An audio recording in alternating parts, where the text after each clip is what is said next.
Hello everyone, स्वागत है आपका एक बार फिर से अपने education channel Maitreya education hub पे। यह एजुकेशन चैनल आपको जैसा कि पता है कि हम कंसेप्ट पर सबसे ज़्यादा फोकस करते हैं। आज जो हमारा टॉपिक है एनिमल डाइवर्सिटी ऑफ इंडिया। अब एनिमल डाइवर्सिटी ऑफ इंडिया को पढ़ने से पहले आपको कुछ कंसेप्ट आने चाहिए और कुछ कंसेप्ट जो ऐसे हैं कि जो कि एग्जामिनेशन पॉइंट ऑफ व्यू से काफ़ी इम्पोर्टेंट हो जाता है। वो एक पोटेंशियल एरिया है यूपीएससी के लिए, क्योंकि आप जानते हैं कि यूपीएससी जो भी क्वेश्चन पूछती है उसके अंतर्गत कोई ना कोई कंसेप्ट छिपा होता है और हमने जो स्टडी करना है उस स्टडी के दौरान भी वो कंसेप्ट, वो टर्मिनोलॉजी बार बार आएंगे, इसलिए वो टर्मिनोलॉजी को आप पहले जान लें। टर्मिनोलॉजी कौन कौन से हैं? वो है नेटिव स्पीसीज क्या होता है, एंडेमिक स्पीसीज किसे कहते हैं, एलियन स्पीसीज किसे कहते हैं, इन्वेसिव, कॉस्मोपॉलिटन, क्रिप्टोजेनिक और इंडिकेटर। इनमें से बहुत सारी टर्मिनोलॉजी से आप वाकिफ़ होंगे, बहुत बार आपने इसे पढ़ा होगा, लेकिन हो सकता है कि उसके जो एक डेफिनेट मीनिंग है उसके बारे में आपको ना पता हो। तो हम इसके बारे में एक बार डिस्कस कर लेते हैं तेज़ी से। उसके बाद फिर हम लोग एनिमल डाइवर्सिटी ऑफ इंडिया में जो जो एनिमल्स हैं आज के लिए हम उसके बारे में पढ़ेंगे। पहला है कि नेटिव स्पीसीज किसे कहते हैं। तो सिंपल सी मीनिंग है नेटिव स्पीसीज की कि ये कोई पार्टिकुलर जो इकोसिस्टम है उसमें ये नेचुरली फाउंड होता है, ये नेचुरली अकर करता है, इसे कहीं और दूसरे जगह से इंटरवेंशन, ह्यूमन इंटरवेंशन के द्वारा इंट्रोड्यूस नहीं किया जाता है। वो उनका एक नेचुरल इन्वायरमेंट में पाए जाते हैं। नेटिव स्पीसीज को क्या कहते हैं? इंडिजिनस स्पीसीज भी बोल सकते हैं। ठीक है, आपको मैंने पहले ही बताया कि यहाँ पर कोई ह्यूमन इंटरवेंशन के द्वारा इन्हें लाया नहीं जाता है। They are naturally occur in that ecosystem और इन्हें इंडिजिनस या फिर एंडेमिक भी कहा जाता है। एंडेमिक एक स्पेसिफिक कैटेगरी हो जाती है नेटिव स्पीसीज की कि वो एक पार्टिकुलर रीजन में ही पाया जाता है। ठीक है, अगर कोई भी स्पीसीज, जैसे मान लीजिए कि वेस्टर्न घाट पे कोई एंडेमिक है तो वो स्पीसीज सिर्फ और सिर्फ वेस्टर्न घाट में ही पाया जाएगा। ऑब्वियस सी बात है कि वो वहाँ के लिए नेटिव भी होगा। नेटिव इसलिए क्योंकि वो नेचुरली ऑकर कर रहा है, कहीं से दूसरे जगह से इंट्रोड्यूस नहीं किया गया है, तो उसे कहेंगे एंडेमिक। अब एंडेमिक वो एक स्मॉल इकोसिस्टम के लिए भी हो सकता है और एज लार्ज एज कॉन्टिनेंट के लिए भी हो सकता है। कोई स्पेसिस ऐसे भी हो सकते हैं कि वो पूरे इंटायर कॉन्टिनेंट के लिए एंडेमिक हो, वो कॉन्टिनेंट पर सिर्फ पाए जाते हैं और कहीं नहीं पाए जाते हैं, तो उसे कहेंगे कि वो कॉन्टिनेंट के लिए वो एंडेमिक है। तो ये आप याद रखें। ठीक है, नेक्स्ट है एलियन स्पीसीज। एलियन स्पीसीज कहने का मतलब कि ये नेचुरली अकर नहीं हो रहे हैं, ये दूसरे जगह से इंट्रोड्यूस किया गया है। ठीक है, तो इसे कहेंगे एलियन स्पीसीज। फॉर एग्जांपल कि अभी चीता रीइंट्रोडक्शन की बात की जा रही है कुनो नेशनल पार्क मध्य प्रदेश में, आपको पता होगा ये न्यूज़ के बारे में। तो चीता क्या हो जाएगा वहाँ, यहाँ के लिए वो एलियन स्पीसीज हो जाएगा। और कहाँ से वो मंगाया जा रहा है? वो अफ्रीका से मंगाया जा रहा है। तो वो क्या है? अफ्रीकन चीता है। ठीक है, इंडिया में जो एशियन चीता थे, इंडियन चीता थे, वो क्या है कि वो 1970s में ही वो एक्सटिंक्ट हो चुके हैं और रीइंट्रोडक्शन की इसलिए बात की जा रही है। पहले ईरान से लाया जाना था वो चीता को, लेकिन अब हम क्या कर रहे हैं कि अफ्रीका से लेकर आ रहे हैं और लगभग ये 12 जोड़ों में लेकर आया जा रहा है। और कहाँ पर इंट्रोड्यूस हो रहा है? वो कुनो नेशनल पार्क में, ये आप ध्यान रखिएगा। ठीक है, तो एग्जाम्पल के तौर पर वो क्या हो जाएगा? एलियन स्पीसीज हो जाएगा, इंट्रोड्यूस फ्रॉम द आउटसाइड। उसके बाद होता है कि एलियन इन्वेसिव स्पीसीज। ठीक है, कहने का मतलब वो भी बाहर से ही आया है, लेकिन इन्वेसिव का मतलब हो जाता है निगेटिव कोनोटेशन में यूज होता है। मतलब कि अगर वो पार्टिकुलर इकोसिस्टम में आ रहा है किसी भी तरह से, ठीक है, और वो एक इन्वेसिव स्पीसीज है, इसका कहने का मतलब ये है कि वो पार्टिकुलर इकोसिस्टम को बहुत ज़्यादा हार्म पहुंचाने वाला है। वहाँ की जो नेटिव स्पीसीज है उनको उससे हार्म पहुंचने वाला है, उनके कंपटीशन में ये खड़ा होंगे। और चूँकि वहाँ पर इनके प्रीडेटर्स नहीं रहते हैं इसलिए बहुत तेज़ी से फैलते हैं इन्वेसिव स्पीसीज, और वहाँ के नेटिव जो स्पीसीज है उनके साथ कम्पीट करके नेटिव स्पीसीज को की जनसंख्या को कम कर देते हैं। तो इसे कहते हैं इन्वेसिव स्पीसीज। नेक्स्ट है कॉस्मोपॉलिटन स्पीसीज।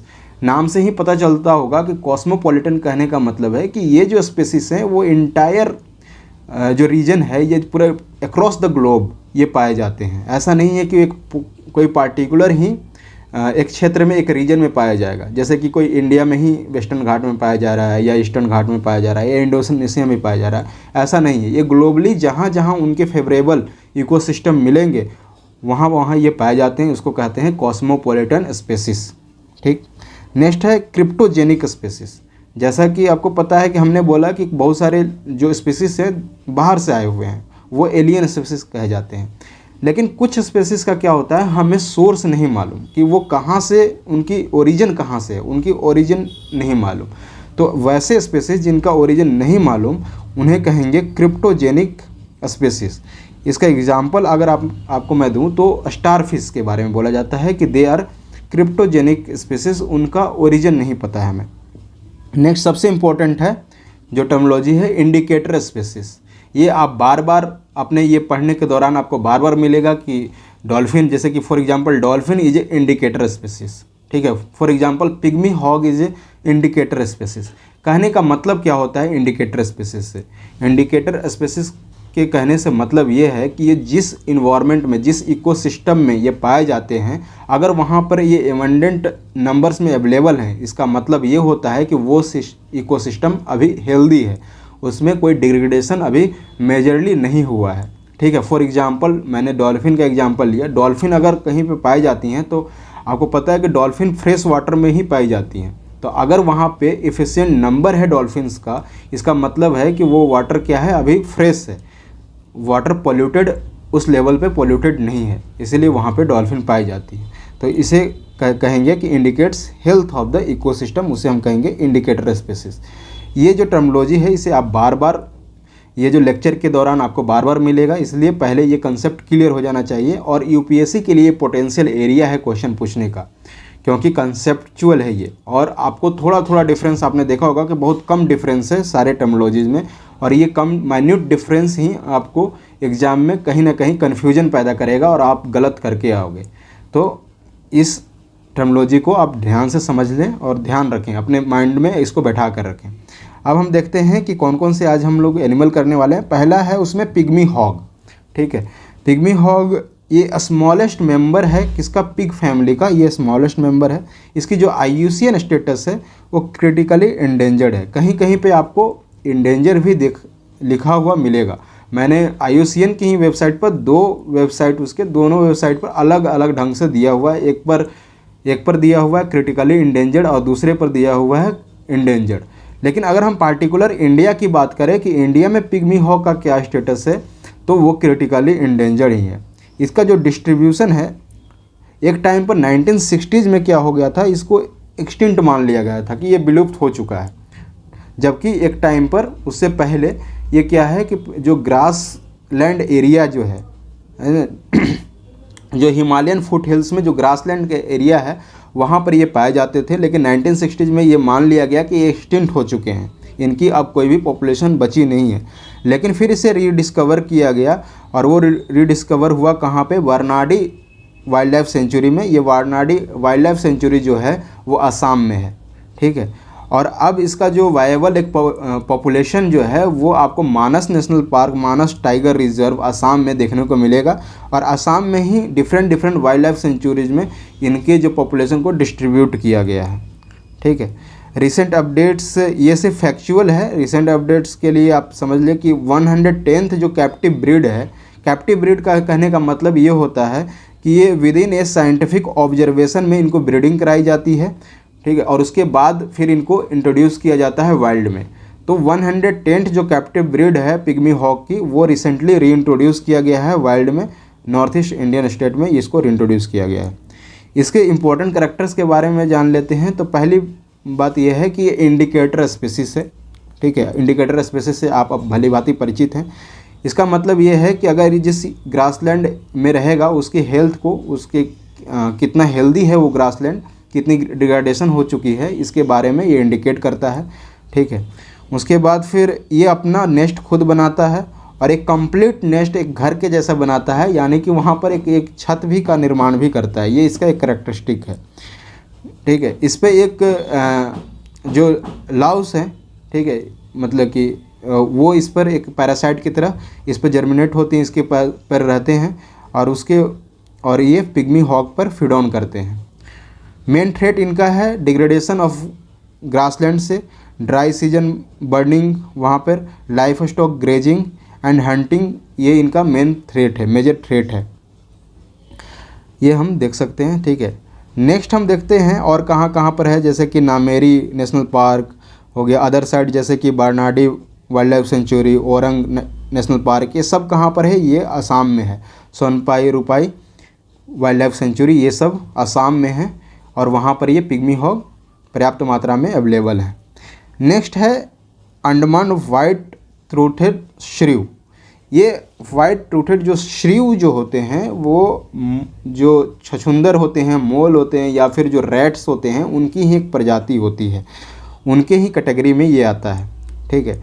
और ये क्या है कि पत्तियों के बीच में ये रहते हैं। इनका डिस्ट्रीब्यूशन जो है, आप ये जो अंडमान वाइट टूथेड श्रीव है, इनका डिस्ट्रीब्यूशन माउंट हैरियट जो साउथ ऑफ अंडमान आइलैंड है वहाँ पर माउंट हैरियट माउंटेन है, वहाँ पर ये पाए जाते हैं। अभी ये न्यूज़ में था द हिंदू में, इसलिए मैंने इसको कवर किया। और जो इसकी जो पॉपुलेशन है वो कैंपबेल नेशनल पार्क में आपको देखने को मिलेगा, जहाँ पे गलथिया रिवर है अंडमान निकोबार में, वहाँ पर ये डिस्ट्रीब्यूशन है, वहाँ पर ये अवेलेबल है, ठीक है। वहाँ पर ये प्रजातियाँ पाई जाती हैं। न्यू स्पीसीज डिस्कवर हुआ है नारकोंडम आइलैंड से, जो कि अंडमान एंड निकोबार आइलैंड का पार्ट है, नारकोंडम आइलैंड, वहाँ से ये न्यू स्पीसीज ऑफ श्रीव मिला है, भी डिस्कवर किया गया रिसेंटली, और इसीलिए ये द हिंदू के न्यूज़ में था, ठीक है। इनके जो थ्रेट हैं, तो अगेन जो थ्रेट क्या है, हैबिटेट लॉस है due to the selective logging, natural disaster, drastic weather change, ठीक है। तो ड्रास्टिक जो वेदर चेंज हो रहा है, जो क्लाइमेट चेंज हो रहा है, उसके कारण भी इनको बहुत ज़्यादा थ्रेट है। और इनका जो IUCN जो स्टेटस है वो क्रिटिकली इंडेंजर्ड है। नेक्स्ट स्पेसिस है नामदफा फ्लाइंग स्क्वेरल। आपको पता होगा कि नामदफा नाम का एक नेशनल पार्क है जो कि अरुणाचल प्रदेश में है, इसीलिए आप उसका जो नामदफा इसलिए रखा गया क्योंकि वहाँ पर ये नामदफा जो फ्लाइंग स्क्वेरल है, वो Namdapha flying squirrel dominant population में वहाँ अवेलेबल है। और नामदफा फ्लाइंग स्क्वेरल सिर्फ और सिर्फ अरुणाचल प्रदेश में ही पाई जाती हैं, वहाँ के लिए ये इंडेमिक है, ठीक है। ये एक यूनिक स्पीसीज है वहाँ के लिए। इनकी जो हैबिटेट है वो ट्रॉपिकल फॉरेस्ट है, ठीक है। Distribution only in Namdapha national park. Threat इनका क्या है, हंटिंग फॉर फूड, खाने के लिए ये इनकी हंटिंग होती है। और जो नामदफा नेशनल पार्क है जहाँ पर इनकी जो पॉपुलेशन डोमिनेंट है और वहाँ के लिए ये एंडेमिक है, वहाँ पर एक रिवर बहती है, वो नाओ दिहिंग रिवर। ये सब फैक्ट्स है जो कि आपको याद रहने चाहिए। और मैंने आपको बताया कि these are endemic to the Arunachal Pradesh. Again आपको एंडेमिक का मतलब पता है। IUCN स्टेटस इसका क्रिटिकली इंडेंजर्ड है, मतलब कि ये बहुत कम मात्रा में अवेलेबल है, कम क्वांटिटी में अवेलेबल है, इनकी जनसंख्या बहुत कम है, इसलिए बहुत ज़्यादा इनको प्रिजर्व करने की ज़रूरत है। नेक्स्ट है मालबार सिवेट। मालबार सिवेट कहने का मतलब आपको पता ही चल गया होगा कि मालबार जो है, मालबार रीजन जो आप ये देखें कि वेस्टर्न घाट, ये मालबार कोस्ट बोला जाता है। तो यहाँ के लिए ये इंडेमिक हैं ये सिवेट। और ये जो है नॉक्टर्नल होते हैं। नॉक्टर्नल कहने का मतलब कि ये जो भी एक्टिविटीज़, जो भी अपनी फूड गैदरिंग जो करते हैं वो रात में करते हैं, इसलिए नॉक्टर्नल बोला जाता है। IUCN इसका क्रिटिकली इंडेंजर्ड है। अगेन मैंने आपको बताया कि ये इंडेमिक क्या है, वेस्टर्न घाट के लिए ये इंडेमिक हैं, वहीं पे पाए जाते हैं सिर्फ। और हैबिटेट इनका क्या है, वुडन प्लेन्स है, हिली स्लोप्स है, एवरग्रीन फॉरेस्ट, क्योंकि आपको पता है कि ये मालबार जो रीजन है ये इक्वेटर के नज़दीक है, इसलिए यहाँ पर एवरग्रीन फॉरेस्ट पाए जाते हैं और ये इसका एक हैबिटेट होता है। थ्रेट क्या है, तो इनकी जो हैबिटेट लॉस है, यानी कि डिफॉरेस्टेशन, वहाँ पर प्रोजेक्ट के लिए जंगल को काटा जा रहा है, तो इसके लिए इससे उनको थ्रेट है। और जो कमर्शियल प्लांटेशन है, क्योंकि कमर्शियल प्लांटेशन के लिए अगेन जो जंगल को साफ़ किया जाता है और वहाँ पे कमर्शियल प्लांटेशन किया जाता है, तो उसका वो एक इनके लिए थ्रेट है। नेक्स्ट है सुमात्रा राइनोस। इसको ध्यान देने की बात है क्योंकि बहुत बार UPSC के लिए ये फेवरेट टॉपिक है राइनोस, और बहुत बार ये पूछा गया है, किसी न किसी ऑप्शन के जरिए ये पूछा गया है। तो सुमात्रा राइनोज, इसको हम लोग हेरी राइनो भी बोलते हैं और एशियन 2 हॉर्न राइनो भी बोलते हैं। ये जो राइनो होता है इनके 2 हॉर्न होते हैं, जो नाक पर जो हॉर्न बना होता है, ठीक है, ये 2 हॉर्न होते हैं, 1 हॉर्न नहीं, ये 2 हॉर्न है, ठीक है, 2 सींग हैं इनके। ये इनकी जो IUCN स्टेटस क्रिटिकली इंडेंजर्ड है। पॉपुलेशन बहुत कम बची हुई है पूरे ऑल ओवर वर्ल्ड में, सिर्फ फीवर देन 80 पॉपुलेशन है। इसी से आप अंदाज़ा लगा सकते हैं कि ये क्यों इनको क्रिटिकली इंडेंजर्ड में रखा गया है, क्योंकि हमने प्रीवियस लेक्चर में आपको सब कैटेगरी बताया था कि क्रिटिकली इंडेंजर्ड का मतलब क्या होता है, इंडेंजर्ड का मतलब क्या होता है। अगर आपने वो वीडियो नहीं देखी तो प्लीज़ जाकर वहाँ पर ज़रूर देखें। इनकी जो हाइट है वो बहुत ज़्यादा नहीं होती, 3.5 फीट से 5 फीट के बीच में इनकी हाइट होती है। हैबिटेट क्या है, अगेन कि ये ग्रासलैंड है ना, dense highland and grassland, lowland, tropical and सब ट्रॉपिकल फॉरेस्ट इनका हैबिटेट है। ये जो सुमात्रा जो राइनोज हैं वो सबसे स्मॉलेस्ट राइनोज हैं, जितने भी राइनोज की प्रजातियां पाई जाती हैं उसमें सबसे स्मॉलेस्ट है of the living rhinos and the only Asian rhinos with the 2 horn. ठीक है, ये इकलौता एशियन राइनो है। यहाँ पे ध्यान देने की बात है कि इकलौता एशियन राइनो है जिसके 2 हॉर्न्स हैं। फिर सुमत्रन राइनोज कम्पीट विद द जावन। एक मतलब कि सरकास्टिक वे में ये लिखा गया स्टेटमेंट है कि जो सुमात्रा की जो राइनोज हैं वो कम्पीट कर रहे हैं जावन राइनोज से, किस चीज़ में, कि कौन सबसे पहले एक्सटिंक्ट हो जाए, कि किनकी जो पॉपुलेशन सबसे कम है। यानी कि ये दोनों जो सब स्पीसीज है राइनो की वो दोनों थ्रेट में है। ठीक, ये जो आज जो है जो सुमत्रन राइनोज, एक समय पर ये हिमालय के फुट हिल्स में पाए जाते थे, ईस्टर्न हिमालयाज में पाए जाते थे, भूटान और ईस्टर्न इंडिया में पाए जाते थे, और through out the Myanmar, Thailand and Vietnam and China, यहाँ इस रीजन में ये पाए जाते थे एक टाइम पर। लेकिन इनकी पॉपुलेशन घटने की वजह से, इनकी जो हैबिटेट लॉस होने की वजह से इनकी पॉपुलेशन बहुत ज़्यादा घटी है, और अब सिर्फ़ और सिर्फ ये इंडोनेशियन आइलैंड में यानी कि सुमात्रा और बोर्नियो में सिर्फ पाए जाते हैं। यानी कि अब जो सुमात्रा जो राइनोज है, अगर आपसे पूछा जाए क्या ये इंडिया में पाए जाते हैं, तो ये स्टेटमेंट गलत है कि वो अब इंडिया में, म्यांमार में, थाईलैंड में, वियतनाम में ये कहीं नहीं पाए जाते हैं। चाइना सिर्फ और सिर्फ ये कहाँ पर अब सिर्फ सर्वाइव में है, वो है Indonesian island, Sumatra and Borneo में। और इनकी जो मतलब कि मेन क्या है कि due to the small numbers, एक तो नंबर इनकी काफ़ी कम है, अभी हमने बताया कि 80 से भी नीचे इनकी पॉपुलेशन रह गई है, और स्मॉल नंबर के कारण इनकी जो ब्रीडिंग कैपेसिटी है वो भी बहुत ज़्यादा लो हुई है। ठीक है, क्योंकि आप जानते हैं कि अगर लो पॉपुलेशन तो वहाँ पर फीमेल और जो मेल का जो कॉम्बिनेशन, जो रेशियो होगा वो भी कम होगा। और ये तो जो राइनोज होते हैं, जो भी वाइल्ड एनिमल्स होते हैं, वो अपने भोजन के लिए बहुत दूर दूर तक जाते हैं, तो इसलिए अपने झुंड से भी ये बिछड़ कर ही रहते हैं मोस्ट ऑफ द टाइम। तो इसलिए इसकी ब्रीडिंग भी ज़्यादा नहीं हो पा रही है, ब्रीडिंग पेयर्स नहीं है, और एक तो नंबर बहुत ज़्यादा स्मॉल है, तो इसलिए ये बहुत ज़्यादा एक्सटिंक्ट कैटेगरी में जाने ये प्रोबेबिलिटी है कि एक्सटिंक्ट कैटेगरी में चला जाए। इनकी जो कंजर्वेशन है वो बहुत ज़्यादा ज़रूरी है।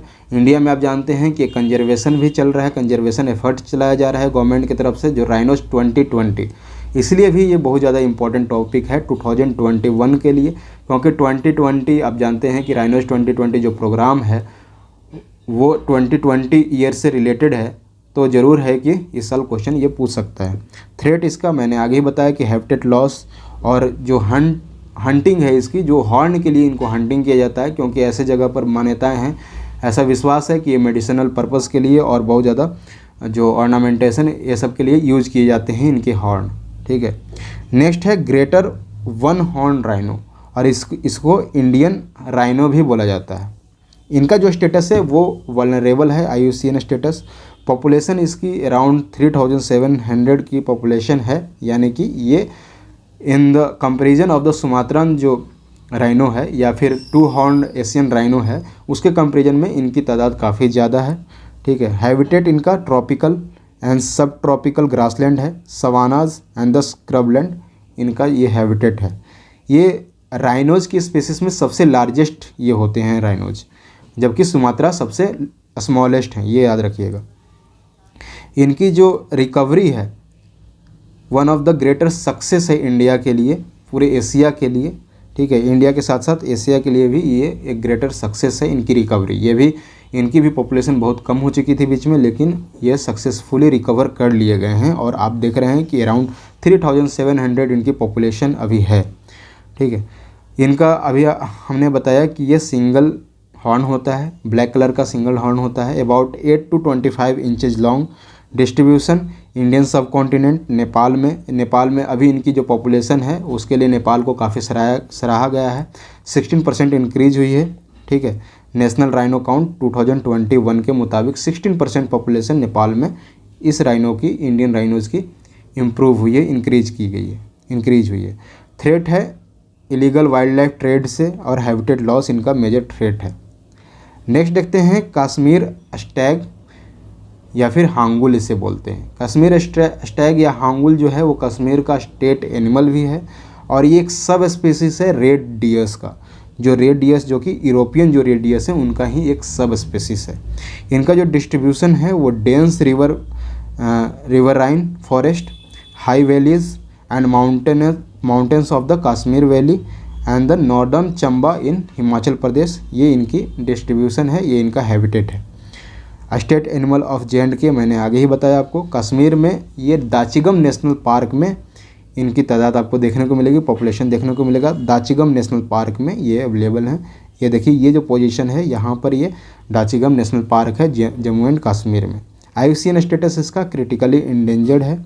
It is only sub species of red deer in India. आपको पता है red deer European red deer का सब स्पेसिस है, जो कि एक मात्र जो सब स्पेसिस जो है रेड डियर का वो इंडिया में है, वो है हांगुल। इनका कैरेक्टरिस्टिक है, ये आप पढ़ लें। नेक्स्ट है नीलगिरी तहर। नीलगिरी तहर जो है वो नीलगिरी हिल्स है वेस्टर्न घाट में, वहाँ के लिए एंडेमिक है। अगेन आपको एंडेमिक फिर से बताने की ज़रूरत नहीं है मुझे, एंडेमिक आपको पता है कि क्या है। लेक्चर के स्टार्टिंग में मैंने आपको बता दिया था, ये सारे टर्मोलॉजी क्लियर कर दिए थे कि ये टर्मोलॉजी बार बार आपके स्टडी में ज़रूर आएंगे अगर आप एनिमल्स के बारे में पढ़ रहे हैं तो। स्टेट एनिमल ऑफ तमिलनाडु है ये, ठीक है। IUCN स्टेटस इसका इंडेंजर्ड है। इसको जो प्रोटेक्शन दिया गया है 1972 वाइल्ड लाइफ प्रोटेक्शन एक्ट 1972 के शेड्यूल 1 में रखा गया, यानी कि ये हाईली प्रोटेक्टेड है। इसके जो पिछले लेक्चर था हमने उसमें वाइडली कवर किया है वाइल्ड लाइफ प्रोटेक्शन एक्ट, फिर जितने भी प्रोटेक्टेड एरिया जो नेटवर्क है जिसमें national park, wild life sanctuaries, ये सारे हमने इसमें कवर किए हुए थे पिछले लेक्चर में, जो प्रीवियस लेक्चर है यानी डे 8 का लेक्चर। वहाँ पर आप जाके इसे डिटेल स्टडी कर सकते हैं। इनकी जो डिस्ट्रीब्यूशन है along a narrow sketch of 400 kilometre in wild life western Ghat between Nilgiris in the north and the Kanyakumari hill in the south, इसके बीच में, ठीक है। इनकी जो पॉपुलेशन की डिस्ट्रीब्यूशन है Nilgiri hills in the north and the Kanyakumari hills in the south, इनके बीच में इनकी पॉपुलेशन है। इनका जो एक मेजर पॉपुलेशन है वो Eravikulam national park Annamalai hills पे है जो केरला में, वहाँ पर ये पॉपुलेशन है, ठीक है। लार्जेस्ट पॉपुलेशन नीलगिरी तहर की यहीं पर है।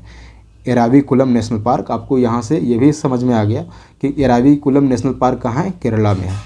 थ्रेट जो है हैबिटेट लॉस है, ठीक है।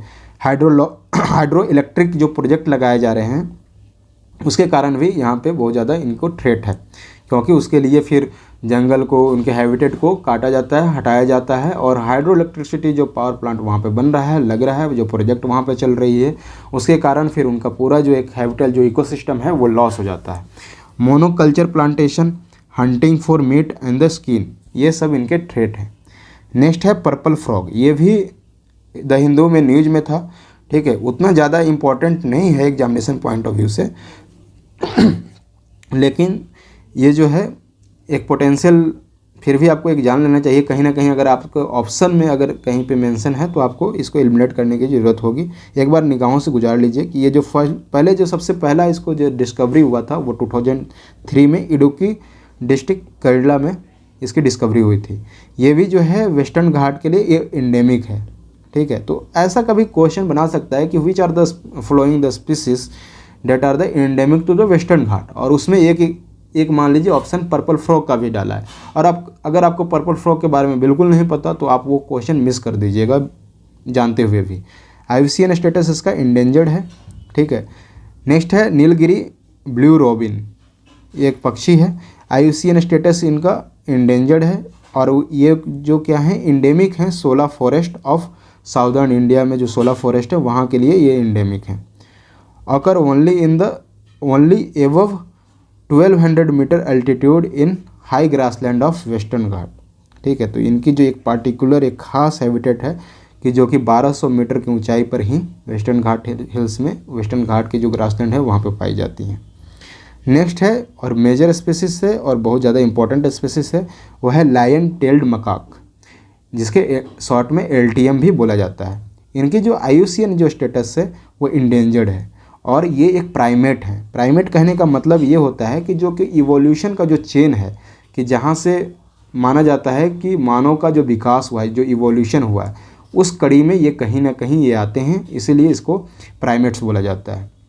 ये जो है endemic to a small and severally fragmented rain forest of the western घाट इन कर्नाटका, केरला और तमिलनाडु, यहाँ के लिए ये इंडेमिक हैं। यहीं पर सिर्फ आपको लायन टेल्ड मकाक यानी कि LTM पाए जाएंगे। इट इज़ शाई इन नेचर है ना, और ये फ्रूजीवोरस होते हैं, यानी कि ये फ्रूट्स ये खाते हैं। Lives on the upper canopies of the evergreen rain forest, जो फॉरेस्ट हैं उनके जो अपर कैनोपी होती है, ठीक है, ये देखिए ये कैनोपी बोली जाती है, ये कैनोपी की अपर कैनोपी पे ये रहते हैं, वहीं पर उछल कूद अपना भोजन वगैरह जो भी एक्टिविटी है वहीं पे करते हैं। ये बहुत साई होते हैं, इसलिए वहाँ पे छिपे भी होते हैं। ये मेजर थ्रेट जो क्या है, ये फ्रेगमेंटेशन ऑफ दियर हैबिटेट्स, ये इनका मेजर थ्रेट है। नेक्स्ट है इंडियन जायंट स्क्वैरल। इंडियन जायंट स्क्वैरल जो है वो लिस्ट कंसर्न है, उतना ज़्यादा इम्पोर्टेंट नहीं है, लेकिन ये भी क्या है कि endemic to forest and the woodland in India. ठीक है, मैंने आपको बताया था कि एंडेमिक बहुत स्मॉल रीजन में भी हो सकता है और बहुत ज़्यादा एज लार्ज एज कॉन्टिनेंट के लिए भी एंडेमिक हो सकता है। ये डेर्नल होते हैं, यानी कि दिन में एक्टिविटी करते हैं। आर्बोरियल होते हैं, यानी कि ये मेनली जो क्या है कि हवा में ही उछल कूद करते हैं, यानी कि ज़मीन पर ज़्यादा इनकी एक्टिविटीज़ नहीं रहती है। हार्बीवोरस स्क्वेरल हैं ये। ठीक है, नेक्स्ट है फ्रेश वाटर डॉल्फिन, बहुत ज़्यादा इंपॉर्टेंट है। डॉल्फिन बहुत ज़्यादा न्यूज़ में रहता है और एक इम्पॉर्टेंट स्पीसीज भी है हमारे इंडिया के लिए। इंडिया का ये एक्वेटिक एनिमल है, इंडिया के लिए national aquatic animal of India is dolphin. ठीक है, तो फ्रेश वाटर डॉल्फिन में सबसे पहले हम लोग जो देख रहे हैं वो क्या है, गंगा रिवर डॉल्फिन। और ये भी डॉल्फिन के बारे में मैंने आगे ही बताया इंडिकेटर स्पीसीज के एग्जाम्पल में कि ये इंडिकेटर स्पीसीज है और क्यों इंडिकेटर स्पीसीज है, इसे भी हमने विस्तार से समझा था। IUCN जो स्टेटस है इनका वो इंडेंजर्ड है। याद रखिएगा, जो गंगा रिवर जो डॉल्फिन है उनकी IUCN स्टेटस इंडेंजर्ड है, नॉट क्रिटिकली इंडेंजर्ड। याद रखिएगा, ये कभी आपको कंफ्यूज करने के लिए ये पूछ सकता है, इंडेंजर की जगह पर क्रिटिकली इंडेंजर्ड ऑप्शन डाल सकता है। इनहेबिटेंट्स इसका गंगा, मेघना और ब्रह्मपुत्रा रिवर है। तो सिर्फ और सिर्फ ये गंगा रिवर में ही नहीं पाई जाती, मेघना रिवर साथ साथ जो ब्रह्मपुत्रा रिवर बेसिन है वहाँ भी ये पाई जाती हैं। कंट्रीज़ की बात करें तो नेपाल, इंडिया और बांग्लादेश में ये पाई जाती हैं। लोकल नेम इसका सुसु है ना। ये ब्लाइंड होते हैं, लोकल नेम सुसु एंड दे आर ब्लाइंड। तो ये अपना भोजन या फिर कुछ जो भी ऑब्स्टेकल है उसको कैसे डिटेक्ट करते हैं, तो एक तरह से ये साउंड क्रिएट करते हैं और उस साउंड की वजह से ये डिटेक्ट करते हैं। ठीक है, थ्रेट क्या है इनका, एग्रीकल्चर एंड द इंडस्ट्रियल जो पॉल्यूशन है उसके कारण इनको बहुत ज़्यादा थ्रेट है, क्योंकि ये फ्रेश वाटर में ही रह सकती हैं, पॉल्यूटेड वाटर में ये नहीं रह सकती। इसलिए जो भी एग्रीकल्चर में जैसे कि फर्टिलाइजर्स यूज हो रहे हैं तो अंततः वो क्या करते हैं, जाके वाटर बॉडी से मिलते हैं और वाटर बॉडीज़ को पोल्यूट करते हैं। उसी तरह से इंडस्ट्रियल जो इफ्लुएंट्स हैं, जो कि पॉल्यूटेंट्स हैं, वो नदियों में बहाया जाता है बिना ट्रीटमेंट किए और उसके कारण इनको बहुत ज़्यादा डैमेज हो रहा है, इनके हैबिटेट को, और इनकी पॉपुलेशन घटती जा रही है। ठीक है, डैम क्रिएशन के कारण क्या होता है कि इनको ऑब्स्टेकल होता है इनके मूवमेंट में और उसके कारण भी इनकी पॉपुलेशन डिक्रीज हो रही है। फिशिंग में क्या होता है कि बहुत ज़्यादा जो मतलब कि मछुआरे जो नेट अपने फेंकते हैं, तो वहाँ पर अगर कोई एक पार्टिकुलर रीजन है जहाँ पर डॉल्फिन है और उनकी जानकारी नहीं है, वहाँ पर अगर उन्होंने नेट फेंक दिया तो उसमें ये फंस जाते हैं। ठीक है, और उसके कारण भी इनकी मृत्यु हो जाती है। तो ये सब इनके थ्रेट हैं। नेक्स्ट है Indus river dolphin. Indus river dolphin India में कौन कौन से रिवर में पाए जाते हैं, वो ब्यास और सतलज रिवर में आपको इंडिया में इंडस रिवर डॉल्फिन देखने को मिलेगा। ठीक है, पाकिस्तान में इंडस रिवर में और इंडिया में ब्यास एंड सतलज रिवर, यानी कि ये इंडिया और पाकिस्तान दोनों में इंडस रिवर डॉल्फिन पाए जाते हैं। इनका भी IUCN स्टेटस इंडेंजर्ड है। लोकल नेम इनका भुल्लन है। ठीक है, ये याद रखिएगा। जो कि गंगा वाटर जो डॉल्फिन था उसका नेम क्या था, सुसु लोकल नेम, और इसका भूलन है। इनकी थ्रेट अगेन वही है, डैम्स एंड बैरेजेस। ठीक है, फिशिंग और पॉल्यूशन, इनका भी थ्रेट मेजरली वही है। नेक्स्ट है इरावाडी डॉल्फिन। इरावाडी आपको पता होगा जो रिवर है, कहाँ पर है, ये म्यांमार में रिवर है। आप बाकी जो रिवर हैं इसको अपने मैप पर प्लॉट कर सकते हैं। महाखम और जो मेकंग जो रिवर है ये कहाँ है, ये आपको कमेंट बॉक्स में बताएं। इसका जो IUCN जो स्टेटस है वो क्रिटिकली इंडेंजर्ड है। हैबिटेट क्या है, south and the south east Asia इनकी हैबिटेट है मेजर। और इनकी एक पार्टिकुलर खास एक बात होती है, जो फिजिकल स्ट्रक्चर जो होता है, ये ब्लजिंग ऑन द नोज़ जो होता है, जो आगे जो है ये पूरा फुला फुला होता है, सूजा सूजा टाइप का होता है, फोरहेड पर ब्लजिंग होती है। और शॉर्ट बीक होता है इनका, जो चोंच है बहुत शॉर्ट होता है, छोटा होता है, और ग्रे कलर की ये होती हैं। नेक्स्ट है यांगचे फिनलेस पोर्पोइस, ठीक है, पोर्पोइस, ये भी एक डॉल्फिन का ही एक तरह से प्रकार बोला जाता है, ठीक है। और उनकी हैबिटेट में ही ये रहती हैं, यांगचे फिनलेस पोर्पोइस। एक्चुअल में ये डॉल्फिन नहीं है, ठीक है। IUCN स्टेटस क्रिटिकली इंडेंजर्ड है। लिव्स इन द यांगचे रिवर, जो कि एशिया का लॉन्गेस्ट रिवर है। यांगचे रिवर कहाँ फ्लो होती है ये आप कमेंट बॉक्स में बताएं। और ये अपने एक पार्टिकुलर बिहेवियर के लिए फेमस है, अपने मिस्चीवियस स्माइल के लिए ये फेमस है, और अपने इंटेलिजेंस के लिए फेमस है यांगचे फिनलेस पोर्पोइस। ये अपनी जो हैबिटेट हैं वो वेजी डॉल्फिन के साथ ये शेयर करती हैं, इसीलिए इनको वह मतलब कि डॉल्फिन के ही कैटेगरी में लोग मानते थे। फंक्शनली जो वेजी डॉल्फिन है वो फंक्शनली एक्सटिंक्ट हो चुका है 2006 में ही, ठीक है। और ये क्या है कि चाइना में ये वेजी डॉल्फिन पाया जाता था। नेक्स्ट है डुगोंग। इस पर यूपीएससी ने क्वेश्चन भी पूछा हुआ है। डुगोंग क्या है, IUCN स्टेटस इनका वल्नरेबल है। ये एक मैरीन मैमल है जिनको सी काउ भी बोला जाता है, ठीक है। मैरीन मैमल है, यानी कि ये फ्रेश वाटर में नहीं, मैरीन वाटर में ये पाए जाते हैं। Grazes on the sea grasses, ठीक है। हैबिटेट इनका क्या है, Indian Ocean and the western Pacific Ocean इनका मेजर हैबिटेट है डुगोंग का। नेक्स्ट है मनातिस, ठीक है। ये मनातिस भी एक तरह के मैमल हैं, ठीक है। These are large plant eating marine mammal that live in the shallow and the marshy coastal areas and the rivers. इनकी जो IUCN स्टेटस है वो वल्नरेबल है। हैबिटेट इनका जो है जो सी ग्रास बेड्स हैं, एस्चुरीज हैं, लगून्स हैं, रिवर्स हैं, कनाल्स हैं, वो इनका हैबिटेट है, मेजर हैबिटेट। आप सी में देख ले तो Caribbean sea, gulf of Mexico, Amazon basin, west Africa, यहाँ पर ये पाए जाते हैं मनातिस। और इनका IUCN स्टेटस मैंने आगे बताया, ये वल्नरेबल है।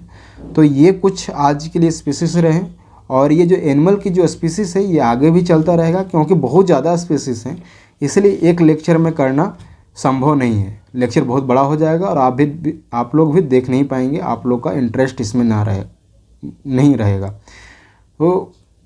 तो इसलिए हमने इसको कई एक पार्ट्स में डिवाइड कर दिए हैं, कई एक डेज में डिवाइड कर दिए हैं। लगभग 2 से 3 डेज में ये एनिमल जो हैं वो पूरे कवर हो जाएंगे। तो प्लीज़ आप फिर से हमें बताएं कमेंट बॉक्स में कि आपको ये लेक्चर कैसा लगता है। ज़्यादा से ज़्यादा लेक्चर को शेयर करें, सब्सक्राइब करें, कमेंट करें। Thank you friends.